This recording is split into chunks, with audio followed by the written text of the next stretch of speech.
Hey everyone, thank you so much for being here. Before we kick off this week's episode, just a quick ask. Please don't forget to like, subscribe, hit the notification bell to make sure that you never miss an episode, never miss out on any of the strategies and tactics that we're sharing to help you continue charting your own path to freedom. And if you'd like to go deeper with any of this, we've launched a free Facebook group, which you can join at pathtofreedom.com/group. And we've linked that in the show notes to make it easy for you to find. All right. Thank you again for being here. Let's drop in to the episode. Hey, what's up, everyone? And welcome back to the Path to Freedom podcast. Today, I'm joined by Dr. Jason Williams, who's the founder of Ironclad Underwriting. Dr. Jason, welcome. Thank you, Wes. How are you doing today? I'm doing fantastic, and I've been looking forward to having this conversation with you. We got introduced a little while back and had a really interesting discussion a few weeks ago, kind of preparing for this. So excited to have you as a guest. I know you have a lot of good insight and advice to share with the audience. Thanks. Yeah, I'm excited to be here too. So tell us a little bit about, I know you've got kind of multiple things, multiple businesses going on, but Ironclad Underwriting, tell us a little bit about that. What do you guys do? Who do you help? Yeah, sure. So I'll give a little bit of a backstory that builds up to Ironclad. Please. I've been in my W-2 field, the previous life, I was an engineer. I earned my PhD in chemical engineering. And so that's why you call me doctor. You're like the only person who ever calls me doctor. Well, I was thinking about it. I didn't, I've never had a doctor on the podcast. So congratulations. You're the first doctor. I've always kind of wanted to introduce someone as doctor. So it was partly selfish. No, that's fine. I mean, I earned it, but it's just in the industry, everyone goes by their first name. So it was like weird to hear Dr. Williams. So the first time I heard it was during my commencement, whenever I actually got it, but that's another story. But anyway, I was an engineer, an R&D engineer. So I had to create systems to help like the lab techs transfer data into something useful, and then manipulate the data so that our sales team can sell whatever it is what we're making. Okay. And so I had to like translate everything and create systems to make it foolproof so that the lab techs can do it. Just hit a button and it does it automatically. And then the salespeople can get the numbers they need and they can size. And what it was is heat exchangers. So they can size heat exchangers for the customers. So that was more or less my W-2 field. I did that for 15 years. And I've been in real estate for 20. So I actually got into real estate while I was in grad school. And I always knew that I would be doing real estate for the rest of my life. And my dad always said, do what you want as a career and make your money elsewhere. And so he used real estate as his vehicle. I use real estate as my vehicle. So that's how I got started in real estate over 20 years ago. We'll get right back to the episode in just a minute, but if you've been considering business ownership, if you're already a business owner looking to expand and you're curious about franchising, I'd love to connect with you, answer any initial questions that you have, talk about a specific franchise, and detail the exact process that I use and have taken hundreds of people through to help them understand franchise ownership, find the right franchise for them, and conduct the necessary due diligence. Click the link in the show notes if you'd like to schedule a free, no obligation strategy call. I look forward to talking with you. And now back to the episode. Do you mind if I ask, 20 years ago when you were getting started in real estate, what type of real estate investing were you doing then? Yeah, so I got my first house, a single family house. I lived in it while I was in grad school, and then we still own it today. It's been rented pretty much ever since. I mean, there might have been like a few months where it's been vacant, but I mean, it's been more or less rented since 2007. Well, we bought it in 2003. And when we bought it, we knew we were getting it to rent. And I did a bunch like cash out refinances, which is it's a way to pull out your equity buy more properties so that you don't have to keep trying to save up from a paycheck. So you Yeah. use your real estate to build on your real estate. And once you hit like a certain, I guess, point, then it starts snowballing and then you can start scaling up better. Uh-huh. But that get to that point is long and hard. In 2017, I discovered multifamily. I never really thought, oh, I wonder who owns those apartment complexes. It's like, I just thought I knew it was an investment, but it's like too big for me. I did single families. Yep. So I learned about apartments in 2017 and commercial properties. And so then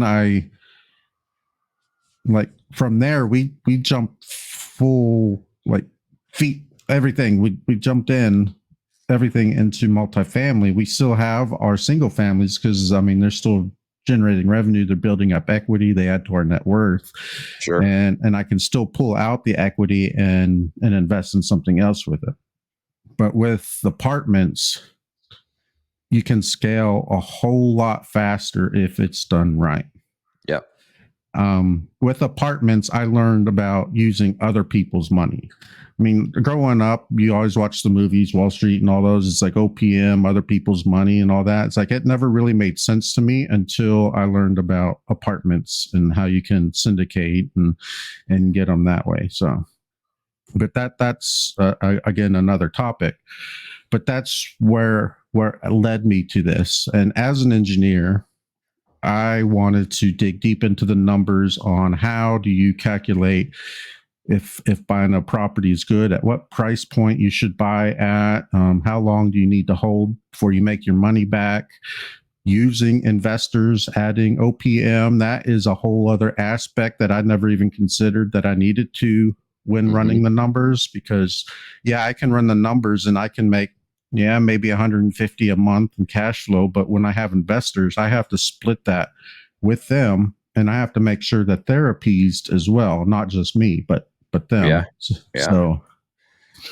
So then I started learning how to run all the numbers, and I was getting hold of, there's a bunch of gurus out there. I'm not going to name names. If you want to look them up, you can look them up. I know this isn't really a real estate podcast, so I'm not going to get too deep into it, but there's a bunch of gurus out there that all have their own different models. And as an engineer, I created my own. I took bits and pieces out of everybody's that I liked, and I expanded on it and made it even better. And then I was using those to buy our own properties, and people started coming up to me and saying, hey, can you sell me your model? Because I don't like the model I'm using. Or, hey, can you show me how to use the model I'm using? Or can you show me how to underwrite? Underwriting is running the numbers on the properties. It's like, I was at a best ever conference in Salt Lake City 2 years ago, or 2023. And so many people came to me and they're like, can you show me how to do this? Or can I buy your model? And then from there, it's like, I didn't even know I had a product. I didn't go into this thinking I'm going to teach underwriting. People. And so like from that conference is what spawned my Ironclad Underwriting. Interesting. Okay. And what was the conference? The best ever conference. That's the YouTube guy.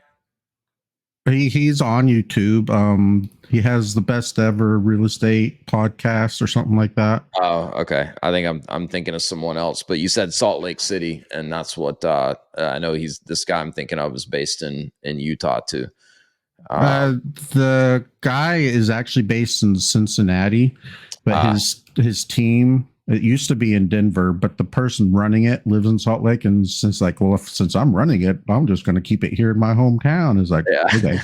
Because it used to be in Denver. We went to it when it was in Keystone. My wife went when it was in Denver. They shut down during COVID. And then it was 2 years in Salt Lake City. And next year is going to be in Salt Lake City again as well. So. Gotcha. So when you talk about, because you're right, this is not a real estate specific podcast, right? But we've had a number of people that specialize in real estate investing in different forms and fashions on the show, and all of my listeners are trying to create more freedom for themselves, right? Time freedom, financial freedom. So, I think smart ways to make your money work for you is a critical component of that. And so naturally real estate investing comes up a lot. But a lot of the listeners are not maybe actively invested in real estate yet, or just not super familiar with it. So when you talk about this model that you created, you don't need to get into the nuts and bolts of like how your model is different from others out there, but maybe just kind of explain or expand on like what is a model? How are you using it? How are other people using it to assess different real estate opportunities? Okay, so a model is basically right now, mine is an Excel spreadsheet. I'm actively working on making it an online version so that you can get to it from anywhere and not have to use Excel. I use like a bunch of macros and stuff, so it has to be like the full version of Excel. It can't be the Google Sheets. It can't be one of the open office type thing. It has to be Excel, and you have to enable macros. So I mean that it's a very tedious and a like very narrowed down for people to be able to use it. So I want to expand it, but like I said, it's just an Excel spreadsheet, and you put in data and you get data out, and you can have the best model in the world, the most accurate model in the world. If you put garbage in, you're going to get garbage out because the model doesn't care. Model doesn't know you're putting garbage in. And so, I mean, that's what I teach is how do you minimize that garbage? But like I said, some models are very detailed, some are not. My model goes into like the very granular. It goes down into the weeds on everything, and the way I set it up is you can use it in the weeds, or you can do it from like a 10,000 foot view and use the same model and get it to give you some results. So most models are either one or the other, and the more in the weeds you get with the models, the more complicated they are. So it's like my philosophy is, how can I make this so simple that anybody can use it? Because I pulled that experience from my W-2 job as an engineer, where I had to get my lab tech who he knew what to do in the lab, but he wasn't very computer savvy and he had a hard time with Excel. So I had to make it so he could use it, as well as a salesman who may know a little bit better at Excel, but still. So that's an expert in it. Yeah, that's that makes where my sense. background came from and how I was able to develop my model. Yeah, you approached it as an engineer and really built it into a process that anyone can use. But to your point, and part of why I wanted you to explain that is, in my line of work where I'm helping people assess different business opportunities, franchise opportunities, there's a lot of modeling that needs to be done as well. And most of these franchise companies out there, they have a pro forma model of some sort that they've developed that's specific to their business. And so, but it's exactly what you said. It's you can make one of these pro formas or one of these models spit out just about any numbers that you want it to, based on the numbers that you're plugging in. And so, the real art in assessing a business opportunity and getting a realistic understanding of, all right, what's the financial opportunity here look like, is in knowing how to get the right data to input, and then knowing how to assess, what the output is. And so it sounds like that's the case, when you're assessing these different real estate opportunities as well, is getting accurate data to put into it so that that model is actually a good prediction of what it could look like, instead of just wishful thinking. Yeah, that's 100% what it is. And we do deal with the pro formas. A pro forma is pretty much everything that's going to dictate what you get your investors. That's going to dictate what kind of loan you get with the banks and whatever, because everybody wants to see the pro forma. But it's like you said, you could put in any numbers to get the pro forma to be what you want. And it might not be realistic, but it looks good on paper. And whenever come time the rubber meet the road, it probably not going to happen unless you've like done all your due diligence and made sure those numbers were accurate. So Yeah. So what are some of the ways that, maybe someone that is a little bit newer to real estate investing, how can they learn how to go find the information, find the right data so that a model like yours is actually helpful for them? You mean aside from taking my underwriting course? Yeah, or take the course. That's so, that's so, kind of so the turnkey way, huh? yeah, so I do have an underwriting course, um, where I help my students learn. It's like before we even jump into model, half of the course, and it's like a 12 to 16-week course, half of it is just learning where to find the information. We're not even using any model yet. We haven't even opened it up. So it's like for 8 weeks, we are looking, where do we find, how do we get like the best CapEx or capital expense budget? What's all the construction going to cost? How do we run our comps for rents for this size unit for a 2x2 with 900 square feet or whatever in your market? So, I mean, 8 weeks, we're deep diving into that. Where do you get your insurance? How do you know what a good insurance quote is? And if you're living in, or if you're investing in Florida or Texas, you know insurance is going through the roof. Are you accounting for that in your Yeah. model? Can you account for it in your model? Yeah, you might get, say, $1,000 a unit for insurance now, but can you adjust for 1,500, 2,000 a unit next year whenever it goes through the roof because we have a hurricane come through and wipe everything out on, like, through Galveston and Corpus Christi and all that? So I mean, I that's what I teach is, how do you do this? Who do you need to make contacts with? I'm not saying I know everything, but I put you in contact with insurance brokers or lenders or property managers who are actually going to be operating this so that they can give you their best idea of what they think it can do. And then you use those numbers versus you just, I think it's going to be this number. Yeah. And Or it looks I've never, better if the insurance the pro forma looks better if the insurance only costs this amount. yeah. And if you do account for a doubling in your insurance, does it even make sense to keep moving forward with it? Yeah. Because I guarantee you, when you double your insurance, your pro forma is going to go down the toilet. And so you don't want to double it. Nobody wants to double it. You'd rather it get halved, but realistically, you can, I've personally seen 40, 50% increases in insurance. Florida, I haven't have a property in Florida, but I've heard their insurance has at least doubled. So, Yeah. so Yeah, I've heard Florida's getting harder and harder to even get insurance in certain parts of the state.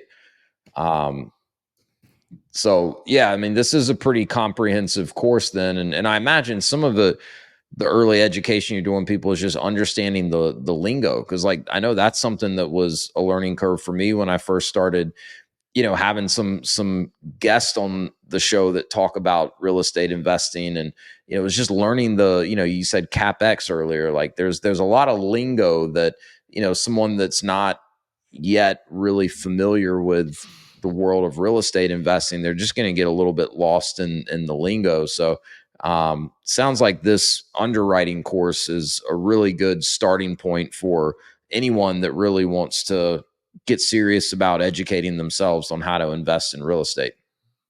yeah, it is. And I mentioned that there's a lot of gurus out there. There's a lot of programs that you can buy into.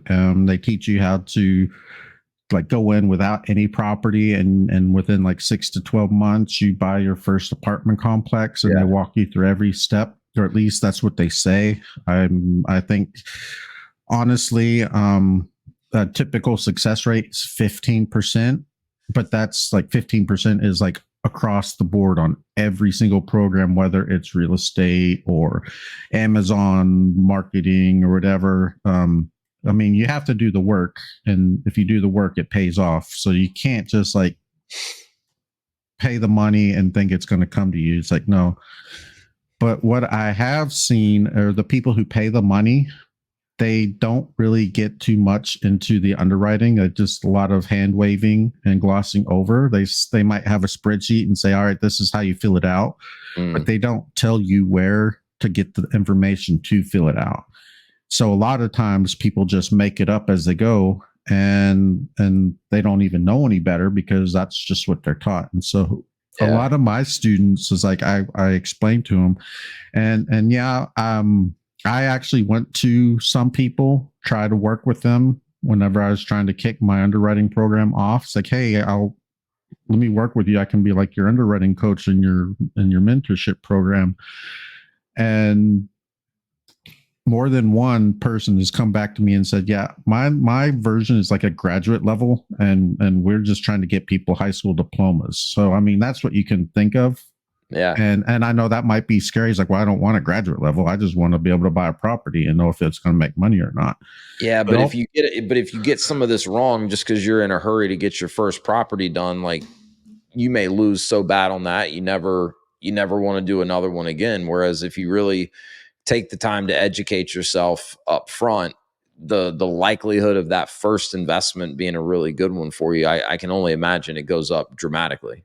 yeah, and actually, I saw one of my business partners is at a conference right now in Nashville, and like last couple years, they've been like standing room only, and this year it's like half the chairs are empty, Mm, and we determined it's like this market now, it's like the hobbyists can't compete anymore. It's like yeah, I'm just going to yeah, dabble in it, and so I'll make a little bit of money. But now, the way the market is and the economy, how everything's going, it's like only the serious full time real estate investors are in the space anymore. I mean, yeah, you might have a few hobbyists who are still lingering, but I've known many people who had to stop being a full time real estate investor and go back to W-2 jobs just because they couldn't make ends meet.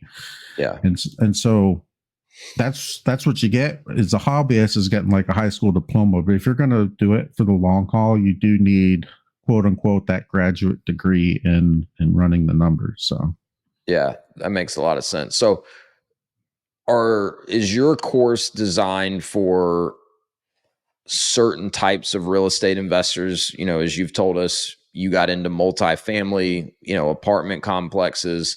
Um, is your course going to be valuable for someone that does want to go out and buy their first single family home, or you hear a lot about storage units, trailer parks. I mean, there's no shortage of just different ways that people can invest in real estate. Or is yours focused on a specific type of investment vehicle? so my course itself is more central, or it concentrates more on commercial property. Commercial is for resident, or commercial multifamily is going to be 5 units or more. Single family, I mean, I could run it through my model, but it's going to be way overkill. You're not going to have to worry about all the nuances of multifamily for single family. But if you're wanting to get into commercial multifamily, I can help you if you want to get into self storage, RV parks, mobile home communities, retail, triple net, mixed use, and almost any kind of commercial property I can help you with. Okay. So, I have actually, if you're getting like a big portfolio of single families, and this comes up quite a bit, is like some old guy about to croak, or he did croak, and his family's getting rid of all his properties. You might get 20 different houses they're trying to sell all at once. And so you could potentially buy them all. That would be perfect for my model just because it okay, can handle that volume like that. But for like a single one, it can, but it's way it'd be overkill. overkill, like you said, which makes sense. So on the multifamily, um, a lot of what I've seen out there are these groups that get together and basically put together these syndications, right? Where I Mhm. can come and put $50,000, $100,000 into this project, this apartment complex that they've identified and are planning to build. And if I trust this group, they've already done all of this. They've already done the underwriting. They've already assessed all of this. And so, are a lot of the people that are going through your course, are they investing in multifamily that way, and they're just wanting to really learn how to do the underwriting so they can kind of confirm or validate what they're being told by the syndicators that have put the deal together, or the people taking your course trying to go out and find these deals and put them together and syndicate them themselves, if that makes sense?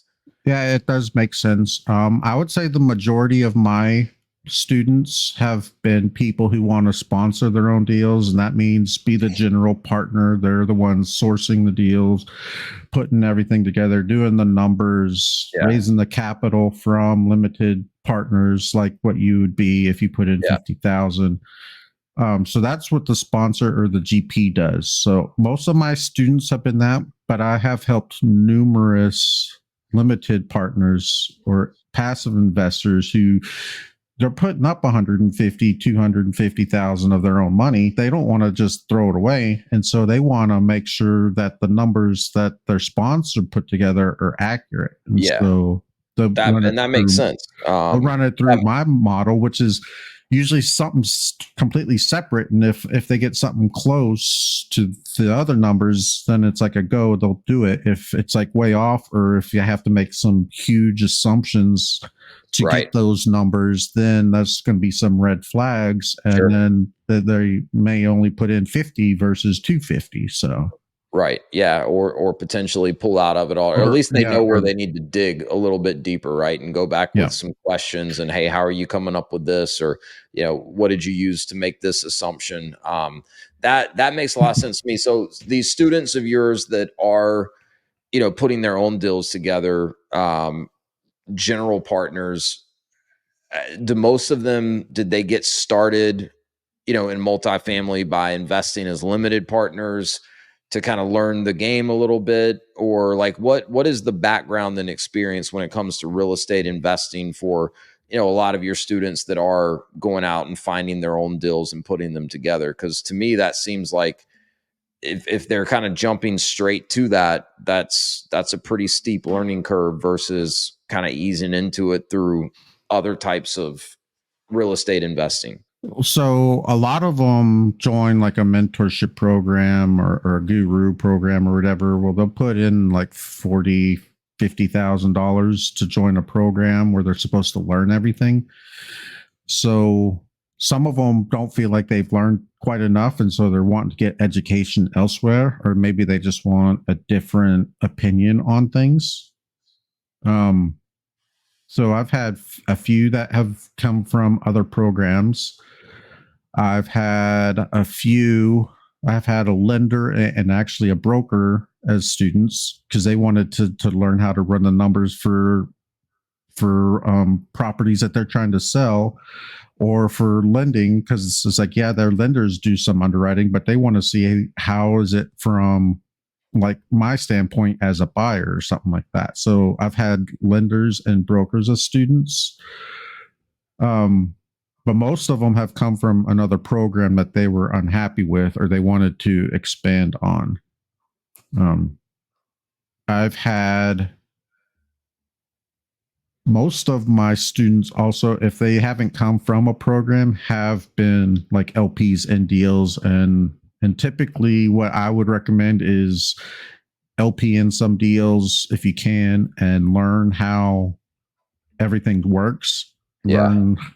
Learn the communication from other people while you're building your foundation to be a sponsor. And then after however long it takes you feel comfortable and find a deal to sponsor your own deal, then you already know what it's like to be an LP on that side, so that you know how to treat them whenever you have LPs on your own. So Yeah, that makes a lot of sense. What's the hardest part of putting one of these deals together? Is it finding the deal? Is it raising the capital? Is it executing everything right? Because I mean, my understanding, most of these multifamily deals involve buying, a property that's not been kept up to current standards. And so you're bringing in general contractors, you're going through this whole process to improve the property so you can raise rents. And that's where a lot of the returns for investors are going to come from. And then ultimately you're selling that at a profit. What's the hardest part of putting one of these deals together? So honestly, I think the hardest part I've been facing is finding a team you can work with. Um, yeah, everybody looks good and everyone's happy when things are going right. But as soon as something goes sideways or your occupancy hits 70% and you start having to come out of pocket to make debt service, then you have to you start seeing where people's true colors are. And that's the hard part, is finding partners to work with. Real estate is a team sport, so you have to have a team sport. But if the syndication, you're going to be married to these people for like 5 years or so, 3 to 7 years typically. Mm-hmm. And that could be totally miserable if someone's not doing what they're supposed to do or going against you. But like you said, some properties you're going to have like a heavy value add where you're going to go in with a construction or general contractor. You're going to renovate all your units, bring them up from a C class up to an A class. And if I use terminology, like you said, a lot of it is terminology that you had to learn. Yeah. If you go to my community, I have a huge glossary and it's searchable, so you can learn all sorts of different terms from that. Nice. Where should people go to find that? That community is the academypresents.mn.co. It's a Mighty Networks community. You can log in. I'll log in with LinkedIn. You can log in with Google or Facebook or LinkedIn or whatever.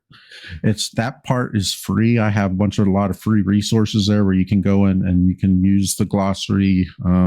And I add to it all the time because I don't know all the terms. Talk with lenders and they start spouting out terms that I've heard before, but maybe not. And they're searching your glossary to try to keep up with them, or I put it in. But yeah, so you have like your heavy value add plan, or you can have like a turnkey where it's like the people are selling it because they already did the value add and now they want to sell it for profit. So now they have a regular property brought up to market standards. Yeah, you're not going to get the returns that you would get if you did a heavy value add, but you have something stable. You have it's probably safer, not as much to do to execute to actually get the type of returns that you're expecting. This whole thing is risk versus reward. The higher your risk, the higher your rewards could potentially be. Sure. Or the higher your risk, the more chance you're going to flounder and lose everything. So this is it could be a scary game if you don't know what you're doing, and that's where when learning the numbers comes into play. So yeah, well, it's actually interesting, and I didn't fully connect these dots when you and I talked the first time, but what you're doing through your coursework is really similar to what I do with the people I work with that are evaluating different franchise opportunities, because there's a lot that can go wrong, in terms of selecting the right franchise to even look at, how to do the research, how to do the due diligence. And it's a risk versus reward thing, right? I think anytime, you talk about making money, there's some level of risk versus reward that has to be weighed in. But, just like in real estate, you buy a franchise, no one can guarantee what the results are going to be, and not even the franchise company. They can give you examples. They can give you data saying, hey, here's what the other franchisees in this business have been able to do from a financial performance standpoint, but that's no guarantee that you're going to get the exact same results. Like, you have to execute. And so there's a lot of ways someone can go wrong, as they're going through that whole process, and it could potentially end very badly for them. I don't have a crystal ball, right? But I do have experience. I've got real life experience. My wife and I have done this ourselves with franchise businesses. I've helped hundreds of people at this point, do it. And so, it can be really good to have someone that's been there and done it, has a process that you can learn from. So Sounds like what you've put together is a really good resource for anyone that's really looking to get into real estate investing, and particularly anything on the commercial side. Yeah. And like you said, it's an investment, just like a franchise. It's not something where you just throw money at it and then all of a sudden you're going to become rich. You have to put Sure, in the work. got to put in the work. It's not a get rich quick scheme. It's like Oh, come on.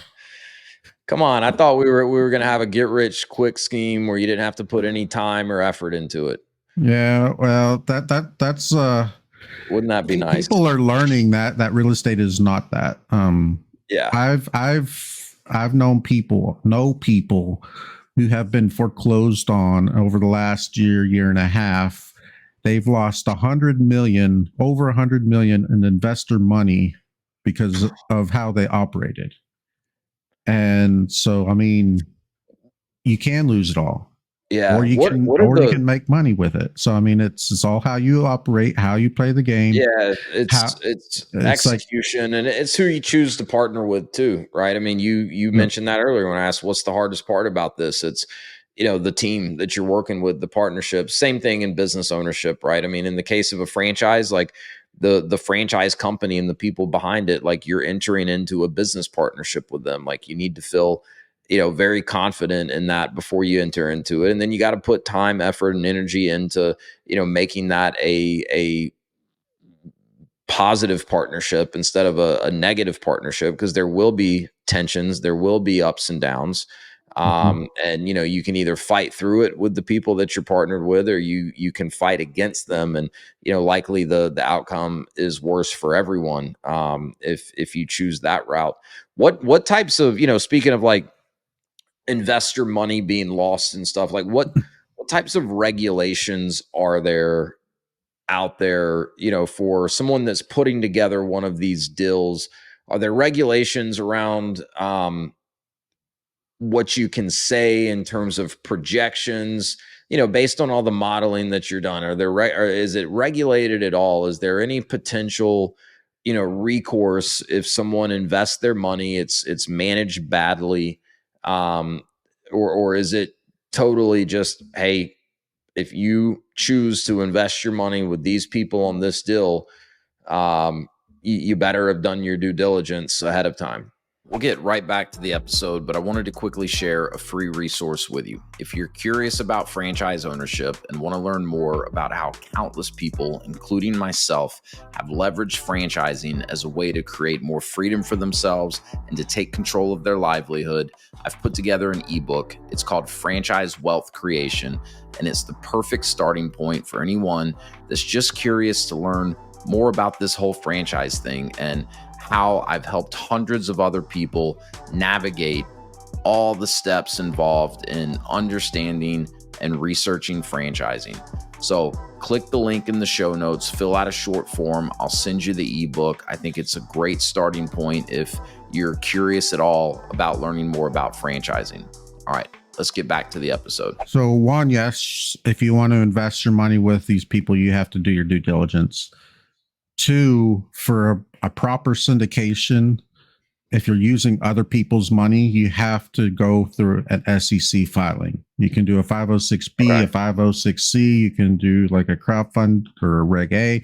There's all sorts of different SEC filings you can do, but you are susceptible to the SEC regulations. Okay. So that at least helps against like total scammers, right? That are. You would think. Right. Okay. There are total scammers out there. The SEC is, in the grand scheme of things, a small department in a big ocean of investors. So yeah, there could be potentially be a scammer out there who gets away with it for maybe 5 or 10 years, but then SEC catches wind, and then all of a sudden they go to jail for 10 years and they have 40 million in restitution they have to pay back to their investors or whatever. So that there are scammers, and that's why you have to do your due diligence. But there are SEC regulations you have to abide by. You usually have to have an SEC attorney put all your paperwork together. You have to have all the signatures in place if you're going to invest with somebody. You're going to have to sign a PPM, which is a private placement memorandum. It says, hey, this is an investment. It's not a loan. You could potentially lose everything. Right. And there's even regulations on who can invest. You have to be an accredited investor, right? For the most part, you have to be an accredited investor. And if you don't know what that is, you can go to my community and look it up. Mainly, it means you have a net worth of $1 million, or you make 250 to 350 a year. If you're single or married or not. Yeah. There's some other things in there, but if you don't meet those requirements, you can still invest, but you can't invest in a 506c. It has to be a 506b offering. And there's a whole bunch of rules you can do on those that the sponsorship has to abide by. Because if they announce it publicly, then that's a big no-go. And the SEC it's an SEC violation that they can come and shut everything down, or at least penalize you and fee you out, or fine you out the wazoo. So yeah, lots of regulations. You have to be, if you're not accredited, you have to be a sophisticated investor. That means they don't want just to pull someone off the street, say, hey, you give me $10,000, I'll double it in 5 years. Anyone's going to do that. But no, you have to acknowledge that there are risks involved. Yeah, 5-10 years ago, you pretty much could do that. You double your money in 5 years. Everybody was getting rich, but then interest rates started doubling and quadrupling. Properties weren't making debt services. Then you got foreclosed on, and then that's where investors lost everything. So, what's your outlook for interest rates going forward? So we're recording this November 2024. Election was earlier this week. At the time we record this, obviously you don't have a crystal ball, but what's your best guess? What we're going to see with interest rates as we close out 2024 going into 2025. So we just actually had interest rates drop yesterday. They dropped like 1/4 point. Yeah.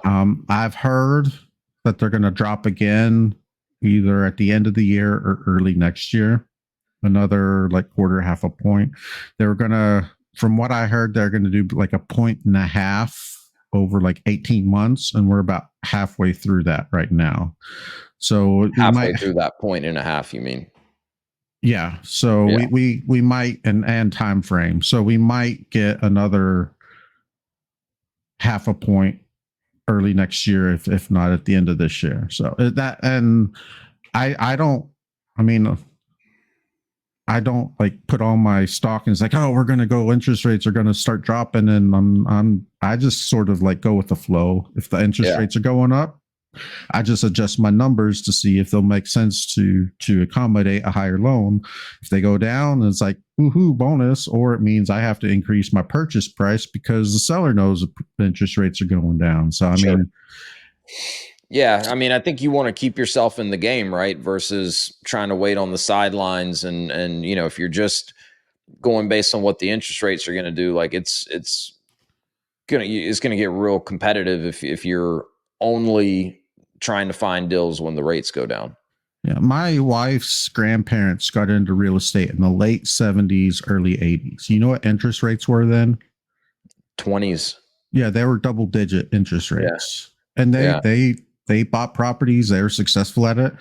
And that's why my wife is into real estate, is because she grew up with it. I mean, so interest rates shouldn't stop you from getting properties, but you have to be able to account for it. And that's where running the numbers with realistic interest rates comes into play. It's like, yeah, interest rates could double, but guess what? If you account for it in your business plan, you're prepared. And then whenever it happens, it's like, all right, we knew this was coming. We're going to move forward, continue on with our business plan because we knew it was going to come. So yeah, that's good advice.